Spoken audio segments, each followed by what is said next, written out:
విశాఖపట్నంలో అప్పన్న స్వామి వారికి చందనోత్సవం నిర్వహిస్తారు. ఏమిటి చందనం, ఎందుకీ చందనం, ఈ కాలంలోనే ఎందుకు, ఈ ఆలయ ప్రత్యేకతలేమిటి, ఇక్కడ కప్పస్తంభం ఏదో ఉందట.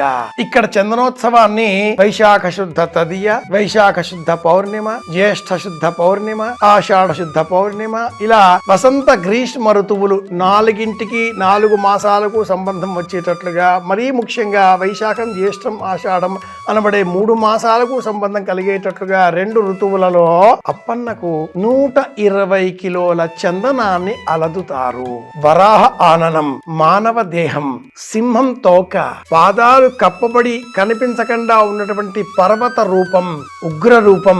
ఈ ఉగ్రతత్వాన్ని నియంత్రించే నిమిత్తమై ఆ రూపమంతా కూడా మూసుకుపోయేటట్లుగా విధియ నాటి రాత్రి తొలగించి నిజరూప దర్శనం కొన్ని గంటలకు మాత్రమే, కొంతసేపు మాత్రమే, మరుక్షణం మళ్ళీ గంధంతో అర్చామూర్తిని పూర్తిగా కప్పివేసి లోకాలకు చల్లదనాన్ని ఇచ్చే విధంగా ఏర్పాట్లు చేస్తారు అర్చకులు. ఈ ఋతువులో గంధం చెక్క దానం ఇస్తే, సానరాయి గంధం చెక్క దానం ఇస్తే విశేషమైన పుణ్యఫలం అని కూడా శాస్త్ర ప్రమాణం.